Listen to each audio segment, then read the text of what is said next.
The day Elon Musk disappeared. And what happened next will restore your faith in humanity. Imagine waking up one morning to find that Elon Musk, the billionaire tech visionary, the man who dominates headlines with his audacious plans for Mars colonization and neural technology, had simply disappeared from public life. No cryptic tweets, no red carpet appearances at SpaceX launches, no high-profile interviews about the future of AI. Just silence. This wasn't a kidnapping or a scandal. It was something far more deliberate. A team of psychologists and social engineers had approached Musk with a radical proposal. What if you stepped out of your billionaire persona and experienced life as an ordinary person? The goal was simple but profound: to discover whether true human connection could exist when fame, wealth, and influence were stripped away. What followed was a 48-hour journey that would challenge Musk's deepest assumptions about success, privilege, and what it truly means to make a difference in the world. The experiment begins. From billionaire to Gary, the struggling mechanic. Transformation was meticulous. Gone were the tailored suits and the confident swagger of a man accustomed to commanding boardrooms. In their place stood Gary, a down-on-his-luck mechanic with grease-stained hands, a worn-out flannel shirt, and a face obscured by a scruffy beard and a baseball cap. The team had chosen a small, economically depressed town in rural Ohio as the setting, a place where no one would suspect that the quiet, middle-aged man asking for odd jobs was actually one of the wealthiest individuals on the planet. Elon's instructions were clear. He could not reveal his identity under any circumstances. He had no access to his bank accounts, no connections to call for help, and no safety net beyond his own wits and the kindness of strangers. As he stepped off the bus with nothing but a duffel bag containing a few basic tools and a change of clothes, the reality of the experiment hit him with startling clarity. For the first time in decades, he was utterly alone in the world. The humbling reality of invisibility, rejection, hunger, and a $10 act of kindness.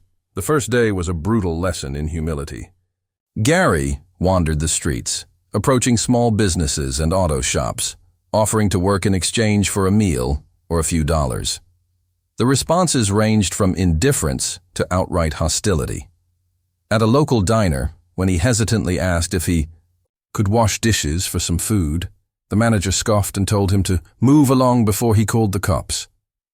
Elon, who was used to being greeted with enthusiasm wherever he went, felt a pang of something unfamiliar. Shame. It wasn't just the rejection. It was the realization that without his name and status, he was functionally invisible. Then, just as he was about to give up, an elderly man named Jim, sitting at the counter nursing a cup of coffee, slid a $10 bill toward him.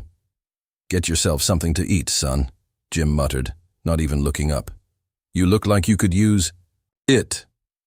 That simple gesture, so small in the grand scheme of things, struck Elon like a lightning bolt. Here was a man who had nothing to gain by helping him, who didn't know him from Adam, and yet had chosen kindness anyway. In that moment, Elon understood something fundamental about human nature that no boardroom or TED Talk could ever teach him. True generosity isn't transactional. It's given freely, with no expectation of reward. A broken truck, a wide-eyed boy, and the unexpected joy of being needed. By the second day, Gary had managed to scrape together a few dollars by helping unload a delivery truck behind a grocery store. It was backbreaking work, but it felt oddly satisfying. A tangible result of his own labor, something he hadn't experienced firsthand in years. As he was walking back toward town, he noticed a woman struggling with the hood of an ancient pickup truck on the side of the road. Her name was Sarah, a single mother who worked 2 jobs and couldn't afford to take the truck to a real mechanic. Elon offered to take a look, and within an hour, he'd diagnosed the problem, a faulty fuel pump, and rigged a temporary fix to get her home. Sarah's gratitude was overwhelming, but it was her young son, Jake, who truly captivated him. The boy watched in awe as Gary worked, peppering him with questions about engines and tools. For Elon, who spent his days debating hyperloops and AI ethics, there was something deeply refreshing about explaining something as simple as how a carburetor works to a child who hung on his every word. That night, Sarah insisted he join them for dinner. A modest meal of canned soup and store-bought bread, eaten at their cramped kitchen table. As Sarah tearfully confessed her fears about falling behind on rent, Elon felt a surge of protectiveness he hadn't anticipated. This was real struggle. Not stock fluctuations or bad press, but the gnawing anxiety of possibly losing the roof over your child's head. For the first time in a long time, Elon Musk wasn't thinking about changing the world. He was thinking about changing one family's world. The reveal: was any of you real? A question that shook a billionaire to his core. When the experiment ended and Elon revealed his true identity to the townspeople he'd come to know, the reactions were not what anyone expected. There were no gasps of shock, no sudden demands for selfies or handouts, just a long, heavy silence. Finally, Doris, the diner owner who'd initially turned him away, spoke up. "So, was any of you real?" she asked, her voice laced with something between skepticism and hope. Elon paused. The question cut deeper than she could have known. He thought about Jim's $10 bill, about Jake's starry-eyed fascination with engines, about Sarah's quiet desperation to keep her family afloat. He thought about how for 2 days he hadn't been Elon Musk, billionaire genius. He'd just been a person.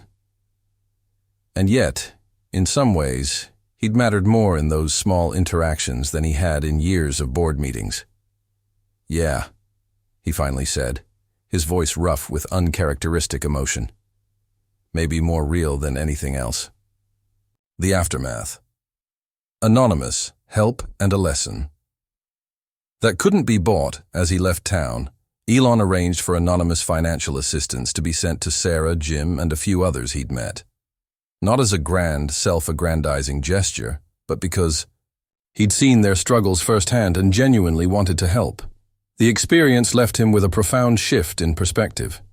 He still believed in his grand visions for humanity's future, but now he understood something crucial. Progress means nothing if it doesn't lift people up where they actually live. The experiment didn't make him abandon his ambitions, but it did make him reconsider what true success looked like. The question that lingers: who are you when no one knows your name? So here's the challenge this story leaves us with. If everything that defines you, your job, your wealth, your social status, were suddenly stripped away, who would you be? Would people still see your worth? More importantly, would you? Elon's journey as Gary proved that our most meaningful connections often have nothing to do with what we have and everything to do with who we are when no one's watching. Now it's your turn. Have you ever experienced a moment where a small act of kindness, given or received, changed your perspective? Share your story in the comments. And if you think more powerful people should step outside their bubbles like this, hit like and share this story far and wide. Who knows, it might inspire someone to look beyond their own world and see the people in it.